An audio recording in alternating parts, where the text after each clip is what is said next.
Hello champions. So let's see question number 11, exercise relation and function. Okay, question number exercise 1.1. So the question is saying, क्या question क्या कह रहा है?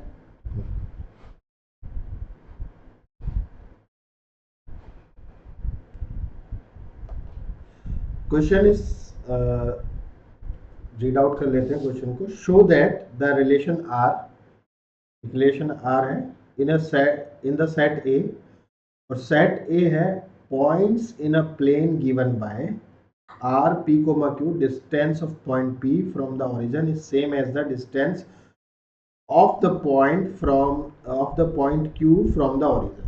और आपको प्रूव करना है कि इक्विवेलेंस रिलेशन है. मैं समझाता हूँ क्वेश्चन क्या कह रहा है. देखिए क्वेश्चन कह रहा है कि आपका एक ओरिजिन है 0,0. This is origin, correct. अब वहां से कह रहे हैं कि एक पॉइंट P है, कैसा सेट लेना है, और एक पॉइंट Q है, और इन दोनों का जो डिस्टेंस है वो ओरिजिन से सेम है. इन दोनों का जो डिस्टेंस ओरिजिन से सेम है. ये इस टाइप का क्वेश्चन है. क्लियर. अब ये आपका रिलेशन है. क्या है ये आपका रिलेशन? पूरा यहां से यहां तक लिखा हुआ है. अब सबसे पहले इक्विवेलेंस प्रूव करने के लिए आपको क्या जानना होगा कि इक्विवेलेंस रिलेशन रिफ्लेक्सिव भी होता है, सिमेट्री भी होता है, और आइडेंटिटी भी होता है. अब ये अगर तीनों और अच्छे से आपको समझने हैं तो ये आई बटन पे लिंक आ रहा है, वहां से आप डिटेल में समझ सकते हैं कि तीनों क्या होता है. तो सबसे पहले हम रिफ्लेक्सिव प्रूफ करते हैं इसको, सॉल्यूशन को. फॉर रिफ्लेक्सिव,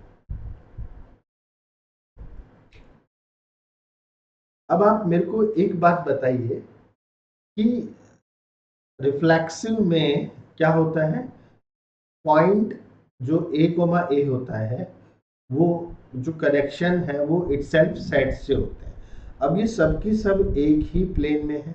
ओके, एक ही प्लेन की बात हो रही है.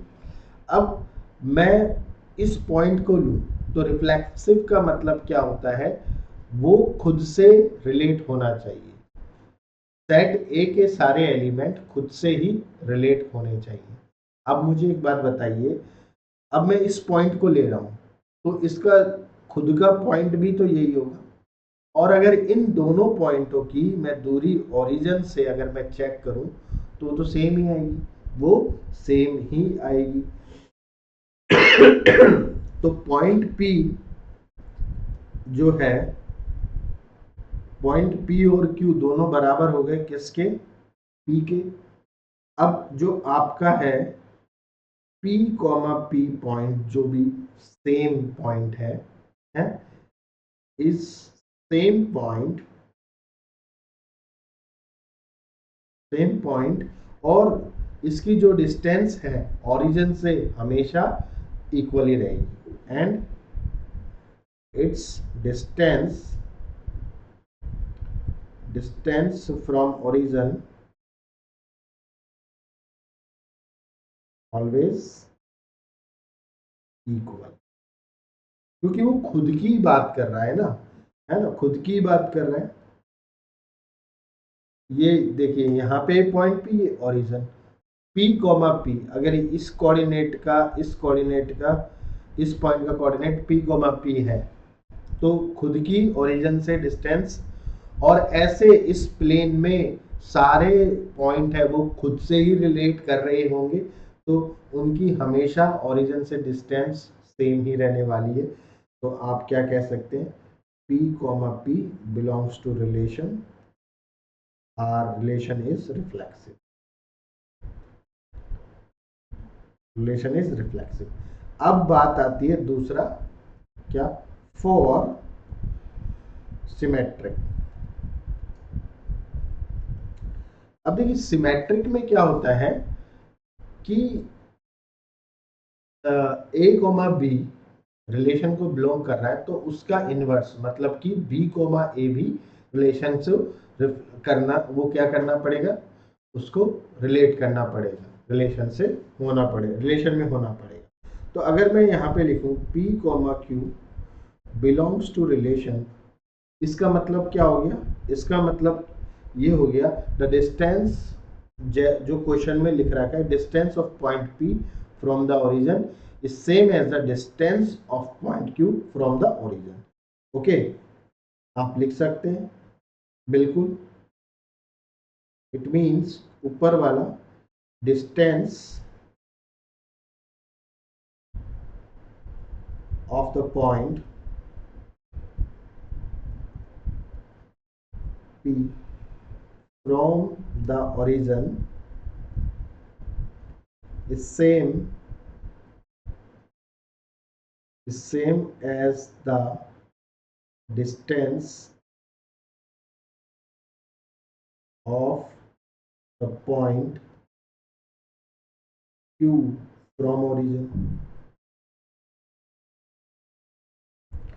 है ना। अब इसका अगर हम उल्टा कर दें, distance of point Q from the origin is same as the distance of point P from the origin. भाई ये पॉइंट P है और ये पॉइंट Q है, इसका ओरिजिन से डिस्टेंस सेम रहेगा।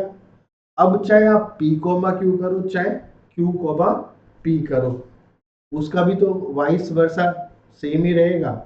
एंड हम इधर क्या लिख देते हैं, वाइस वर्सा सेम ही रहेगा। तो यहां पर आप क्या लिख सकते हैं कि Q कॉमा P भी किसको बिलोंग कर रहा होगा, रिलेशन को। Q कॉमा P भी रिलेशन को बिलोंग कर रहा होगा। अब Q कॉमा P रिलेशन को बिलोंग कर रहा है तो ये क्या हो गया, R इज सिमेट्रिक। अब देखिए, अब किसकी बात करेंगे, फोर ट्रांजिटिव। बहुत सिंपल है, आपको समझ में आ गया होगा। अब एक और सेट ले लेते हैं आर, एक और पॉइंट ले लेते हैं आर पॉइंट। भाई आर पॉइंट, पी पॉइंट और क्यू पॉइंट दोनों ओरिजिन से सेम डिस्टेंस पे, if P comma Q belongs to relation and R की जगह आप ले लो पी क्यू आर, एस ले लो, क्योंकि आर हम रिलेशन में कर रहे हैं, और Q comma S belongs to relation.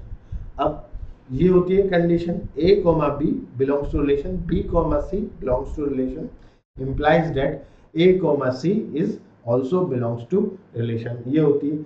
अब यहाँ पे देखो ट्रांजिटिव की कंडीशन, p और q का मतलब क्या है, distance of p from origin is equal to distance of q from origin. भाई ये तो गिवन है condition, distance of point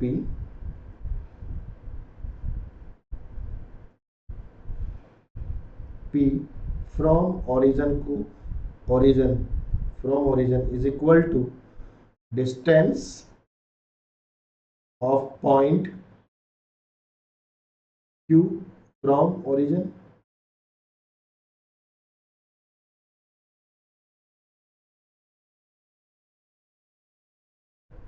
Q और S belongs to relation का मतलब क्या है, डिस्टेंस, ये आपको थोड़ा दिखाई नहीं दे रहा है तो आई विल, तो distance of point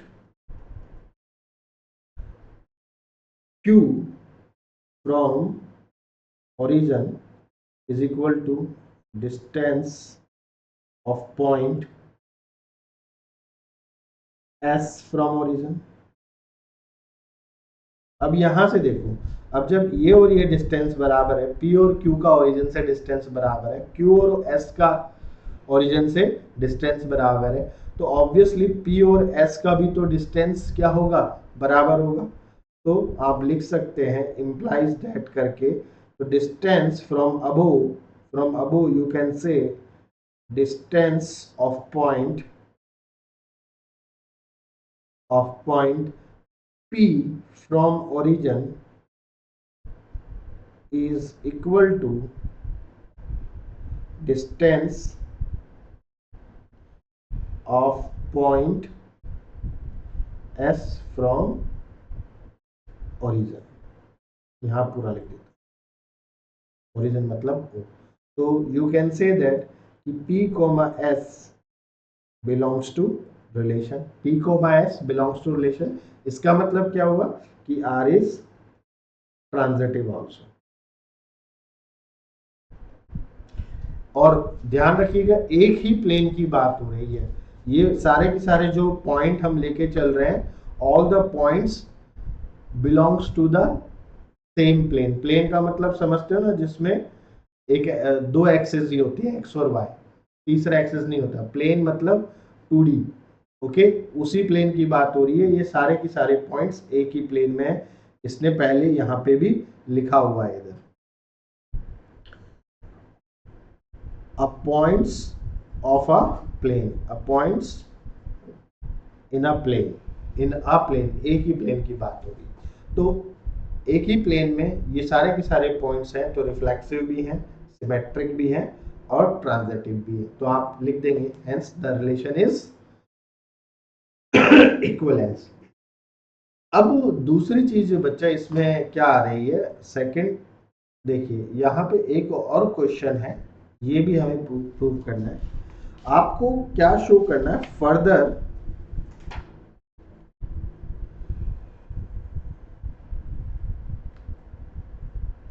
further show that the set of all the points related to point P बस ये है 0,0 नहीं होना चाहिए, is a circle passing through P with origin as a center। तो इस लाइन का मतलब समझे, आपको ये भी शो करना है कि set of all the points related to point P except origin is a circle. और वो ऐसा सर्कल होगा कि वो किस पॉइंट से पास करेगा, पॉइंट P से। समझाता हूं इसको क्या कह रहा है कि भाई ये तो आपका क्या हो गया बच्चा, देखो ये तो आपका ओरिजिन हो गया। अब यहां पे आपने एक पॉइंट P लिया, अगर और भी पॉइंट लेंगे आप P बस 0,0 के अलावा, जो रिलेशन में होगा, रिलेशन में कंडीशन क्या है कि सेंटर ओरिजिन से डिस्टेंस बराबर होनी चाहिए। तो मैंने एक और पॉइंट लिया Q, और पॉइंट लिया S, और पॉइंट लिया T। तो कैन यू सी, ये जो है ओरिजिन से सबकी डिस्टेंस बराबर है, तो यू कैन से ना ये एक क्या फॉर्म करेगा, एक सर्कल ही तो फॉर्म करेगा। भाई ओरिजिन से सारे पॉइंट्स की डिस्टेंस कब बराबर रह सकती है, तब ये सर्कुलर पाथ में मूव करेंगे। तो ये सारे की सारे सेट का लोकस क्या बना रहा होगा, एक सर्कल। तो इसको लिखेंगे कैसे, आप समझ गए, सबको समझ में आ गया, ये ऑब्वियस सी बात है कि ये क्या बनाएगा, सर्कल। लिखें कैसे इसको, तो लिखने का तरीका देखिए, लेट, ओके यहां से अच्छा दिख रहा है आपको, late P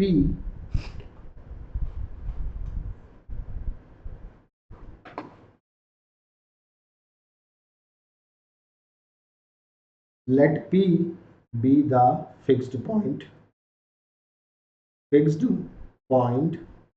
in a set A, in a set A, मतलब कोई एक सेट है उसमें हम पॉइंट P फिक्स्ड कर लेंगे, एंड QRST ये क्या हो जाएंगे, and QB any point in set A such that P, Q belongs to relation। belongs to relation का मतलब ये, belongs to relation का मतलब यही हो गया, belongs to relation का मतलब बच्चों यही हो गया कि जो P से और Q से ओरिजिन की डिस्टेंस है वो क्या है, इक्वल है। वो क्या है, इक्वल। अब इसको मैंने O नाम दे दिया, OP is equal to OQ। अब Q moves in a plane such that such a way its distance its distance from origin 0, 0. Origin is always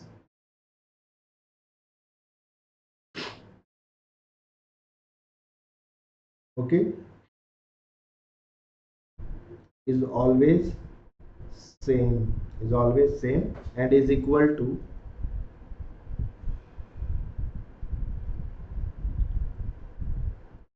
OP. Okay, अब लोकस ऑफ Q क्या लिखेंगे? लोकस, भाई सारे points को अगर हम एक साथ लेते हैं तो क्या लोकस लिखते हैं? Locus of Q is a circle, circle ही बनाएगा क्योंकि वो fixed distance from the centre to the circumference is called the radius with center at the origin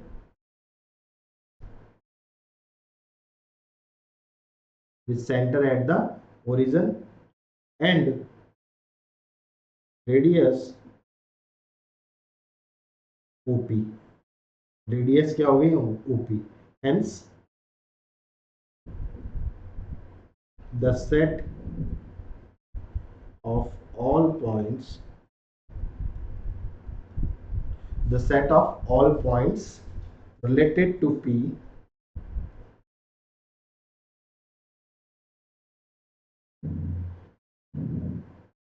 is the circle.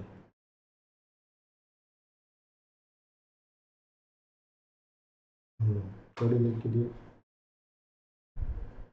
is the circle passing through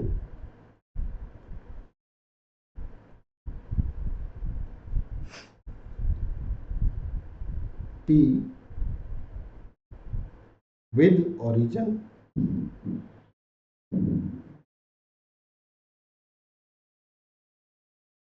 O as center. With O as center. तो I hope आपको ये वाला part जो है समझ में आया होगा अच्छे से, है ना? बस ये जो सेकंड पार्ट है ना, इसमें कुछ नहीं, जो आपका सेकंड पार्ट होता है जनरली इसमें थ्योरी बेसिकली लिखनी होती है और ये पूरा चैप्टर ही ऐसा है, थोड़ा थ्योरेटिकल टाइप लगता है बच्चों को, आप लोगों को थोड़ा थ्योरेटिकल टाइप ये चैप्टर आप लोगों को लगता है, इस वजह से समझ में आ गया, बहुत सिंपल है टाइप्स ऑफ रिलेशन, लेकिन लिखना, उसको समझाना, बताना लिख करके, वो तरीका अगर एक बार आपको पकड़ में आ जाएगा ना, तो फिर ये चैप्टर आपको दोबारा पढ़ने की जरूरत ही नहीं पड़ेगी। आप से कोई कहेगा ना रात के 2 बज रहे हैं 3 महीने बाद भी, इसका क्वेश्चन आप सॉल्व कर लो। बस ये एक बार तरीका पकड़ में आना चाहिए कि ये प्रोसेस होता है और उसके लिए आपको प्रैक्टिस करनी है। तो कम से कम एनसीईआरटी के सारे प्रॉब्लम आपको कर दे हैं और कुछ एक्स्ट्रा प्रॉब्लम भी मैं आपको दूंगा, वो आपको करना। तो आई होप आपको ये क्वेश्चन नंबर 11 अच्छे से समझ में आया होगा। ओके, तो कुछ भी इसमें डाउट होता है, कुछ और बेटर सजेशंस आप देना चाहते हैं तो कमेंट सेक्शन में दे दीजिए। कोई भी डाउट है कमेंट्स में पूछ लीजिए, तो उसका वीडियो हम आपके लिए लेकर आएंगे। तो मिलते हैं फिर से नेक्स्ट क्वेश्चन में। Bye bye, take care.